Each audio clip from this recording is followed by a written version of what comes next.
Justice ലോയയുടെ മരണത്തെക്കുറിച്ച് ഇനിയൊരു ചോദ്യം ഉയരാത്ത വിധം, ഇനിയൊരു അന്വേഷണം ഉണ്ടാവാത്ത വിധം, അന്വേഷണം ആവശ്യപ്പെട്ട് സുപ്രീം കോടതിയെ സമീപിക്കാൻ പോലും ഒരാൾക്കും കഴിയാത്ത വിധമാണ് ആ കേസ് സുപ്രീം കോടതി ക്ലോസ് ചെയ്തത്.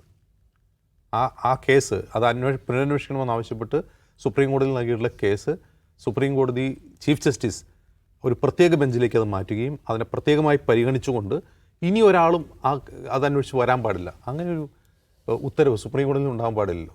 ജസ്റ്റിസ് ലോയയുടെ കേസിൽ സംഭവിച്ചതാണ്. അങ്ങനെ നിരവധി ദുരൂഹ മരണങ്ങൾ രാജ്യത്തുണ്ട്. വിപിൻ റാവത്തിൻ്റെ മരണം മറ്റൊരു ഉദാഹരണം. അദ്ദേഹം എങ്ങനെയാണ് മരിച്ചതെന്നുള്ള വിവരം പോലും ഇപ്പോൾ നമുക്കറിയില്ല. ഹെലികോപ്റ്റർ അപകടം എങ്ങനെയായിരുന്നുള്ള വിവരം നമുക്കറിയില്ല. പ്രധാനപ്പെട്ട ആളുകൾ ചില നിർണായക സന്ദർഭങ്ങളിൽ മരിച്ചു പോകുന്നു, അപകടത്തിൽ മരിച്ചു പോകുന്നു. അപകടം എങ്ങനെ ഉണ്ടായി, എന്താണ് അതിൻ്റെ കൺക്ലൂഷൻ എന്നതിനെക്കുറിച്ച് സാധാരണ ജനങ്ങൾക്കറിയില്ല. അപ്പോൾ ഈ കോൺസ്പിറസി തിയറികൾ ഉണ്ടാകാൻ ഉള്ള സാധ്യത വളരെ കൂടുതലാണ്. ഇപ്പോൾ ഈ അജിത് പവാറിൻ്റെ മരണത്തിൽ സംശയം വരാൻ ഒരുപാട് കാരണങ്ങളുണ്ട്. അതിൻ്റെ ഒരു കാരണം ഈ അഹമ്മദാബാദ് വിമാനാപകടം തന്നെയാണ്. അഹമ്മദാബാദ് വിമാനാപകടം ഉണ്ടാകുന്നപ്പോൾ അന്നത്തെ മുൻ ഗുജറാത്ത് മുഖ്യമന്ത്രി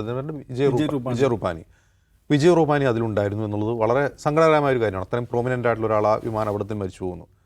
അപ്പോൾ വിജയ് റൂപാനി മരിച്ചു കഴിഞ്ഞപ്പോൾ ഗുജറാത്തിൽ നിന്ന് തന്നെ ഉയർന്നു വന്നൊരു കോൺസ്പിറസി തിയറി, വിജയ് റൂപാനി ഗുജറാത്ത് രാഷ്ട്രീയത്തിൽ തിരിച്ചു വരാൻ ആഗ്രഹിക്കുന്നുണ്ടായിരുന്നു. കാരണം അദ്ദേഹത്തിന് ശേഷം വന്നത് വളരെ അപ്രസക്തരായ ഒരാളുകളാണ് ഗുജറാത്തിൽ മുഖ്യമന്ത്രിയായിട്ട്. അവരുടെ പേര് പോലും നമുക്ക് ഓർമ്മയില്ല. അദ്ദേഹത്തിന് ശേഷം വന്ന ആളുകളിൽ പലരുടെയും പേര് പോലും നമുക്ക് ഓർമ്മയില്ല. അപ്പോൾ അദ്ദേഹം വളരെ പ്രൊമിനൻ്റ് ആയിരുന്നു അടുത്ത BJP-യിൽ. അദ്ദേഹം തിരിച്ചു വരാൻ ആഗ്രഹിക്കുന്നുണ്ടായിരുന്നു. അതുകൊണ്ട് അദ്ദേഹത്തെ തീർത്തതാണ് എന്നൊരു കോൺസ്പിറസി തിയറി. പക്ഷേ അദ്ദേഹത്തെ തീർക്കുന്നതിന് വേണ്ടി ഒരു ഡ്രീം ലൈനർ വിമാനം താഴെ വീഴ്ത്തുക, അത്രയും പേരെ 10-20 പേരെ കൊല്ലുക എന്ന് പറഞ്ഞാൽ നമുക്കത് അതിൻ്റെ ഒരു അസംബന്ധമാണ് നമുക്ക് തോന്നുന്നു. പക്ഷേ അഹമ്മദാബാദ് വിമാനാപകടത്തിൻ്റെ വളരെ പ്രധാനപ്പെട്ട ഒരു പ്രശ്നമെന്ന് പറഞ്ഞാൽ അതിൻ്റെ ഫ്യൂവൽ സ്വിച്ച് തനിയെ ഓഫായതാണോ അതല്ല പൈലറ്റുമാരിൽ ആരെങ്കിലും ഒരാൾ ഓഫ് ചെയ്തതാണോ, അത് ഇനിയും കൺക്ലൂസീവായിട്ട് ഇൻവെസ്റ്റിഗേഷനിൽ കണ്ടെത്തിയിട്ടില്ല. ഈ ഇൻവെസ്റ്റിഗേഷനിൽ കണ്ടെത്താതിരിക്കെ തന്നെ നിരവധി മാധ്യമ റിപ്പോർട്ടുകൾ പുറത്തു വരുന്നതാണ്. അതിലൊരു പൈലറ്റിന് മാനസിക പ്രശ്നം ഉണ്ടായിരുന്നു, അയാളത് സ്വിച്ച് കട്ട് ഓഫ് ചെയ്തതാണ് എന്ന് പറഞ്ഞുകൊണ്ടുള്ള ധാരാളം റിപ്പോർട്ടുകൾ. ഇന്നലെ ഒരു ഇറ്റാലിയൻ മാധ്യമത്തിൽ നിന്ന് സമാനമായ റിപ്പോർട്ട് വരികയാണ്.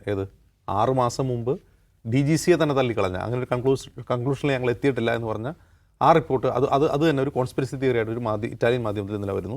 DGCയെ വീണ്ടും അത് നിഷേധിക്കുന്നു. ഇന്നലെ സുപ്രീം കോടതി 3 ആഴ്ചയ്ക്കുള്ളിൽ ഇതിൻ്റെ ഒരു ഇടക്കാല റിപ്പോർട്ട് തരണമെന്ന് DGCയോട് ആവശ്യപ്പെടുകയും ചെയ്തിട്ടുണ്ട്. അപ്പോൾ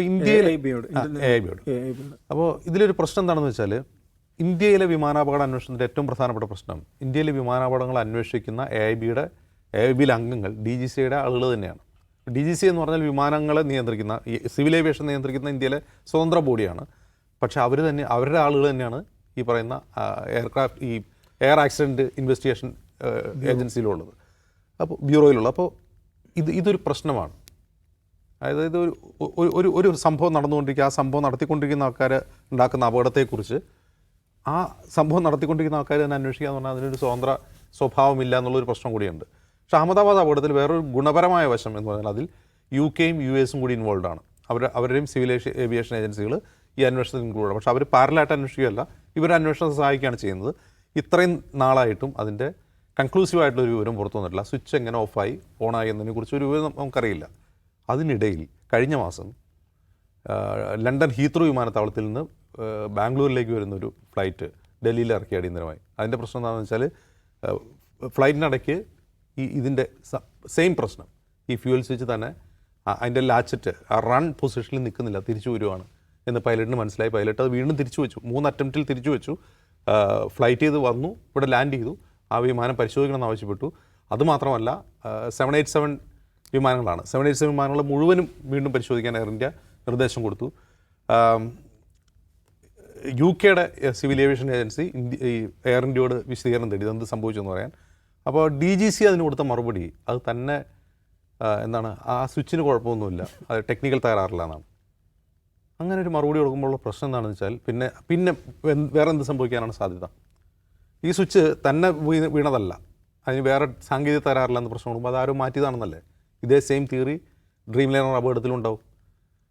ഈ സ്വിച്ചുകളെ സംബന്ധിച്ച് ഈ സ്വിച്ചുകൾ റൺ പൊസിഷനിൽ നിന്ന് ക്ലോസ് പൊസിഷനിലേക്ക് പോകാനുള്ള സാധ്യതയെക്കുറിച്ച് ഈ വിമാന നിർമ്മാണ കമ്പനിയായ ബോയിങ്ങിനും മറ്റ് എയർലൈനുകൾക്കും അമേരിക്കയുടെ സിവിൽ ഏവിയേഷൻ ഏജൻസി മുന്നറിയിപ്പ് കൊടുത്തിട്ടുണ്ട്.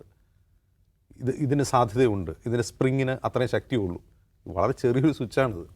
ഈ സ്വിച്ച് പഴയ ബൈക്കിൽ ഓയിൽ ടാങ്കിലേക്ക് പോണ സെയിം സ്വിച്ച്, ചോക്ക് പോലത്തെ സാധനം. ഈ സ്വിച്ചിന് റിസർവിലേക്ക് മാറ്റും.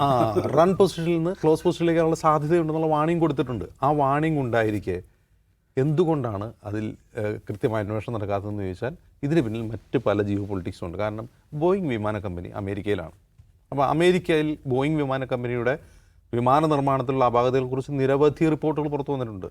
അത് ഈ പറയുന്ന ഈ ഡ്രീം ലൈനർ അപകടത്തിന് തുടർന്ന് അതിന് മുമ്പ് നടന്ന അപകടങ്ങളെക്കുറിച്ചുള്ള അന്വേഷണങ്ങളുടെ റിപ്പോർട്ടുകൾ പുറത്തു വന്നിട്ടുണ്ട്. ഇപ്പോൾ ഇന്തോനേഷ്യയിൽ ഉണ്ടായ ഒരു അപകടം, ഒരു വലിയ വിമാനാപകടം ഇന്തോനേഷ്യയിലും എത്യോപ്യയിലും.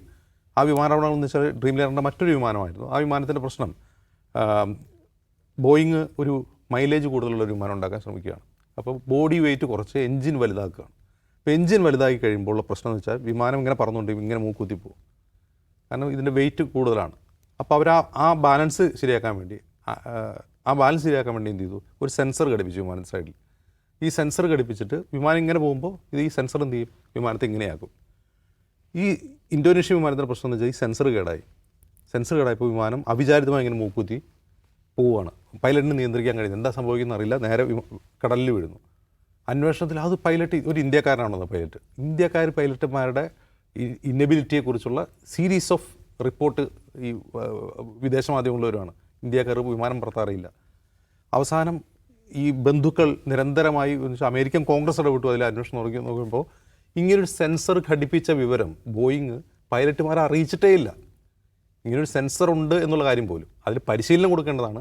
പരിശീലനം കൊടുക്കണമെങ്കിൽ കുറച്ച് പൈസ ചിലവാകും. അതുകൊണ്ട് എന്ത് ചെയ്തു, അതവിടെ പ്രവർത്തിച്ചോളും എന്ന് വിചാരിച്ച് ഇവർക്ക് ഇങ്ങനൊരു സംഭവമേ അറിയില്ല.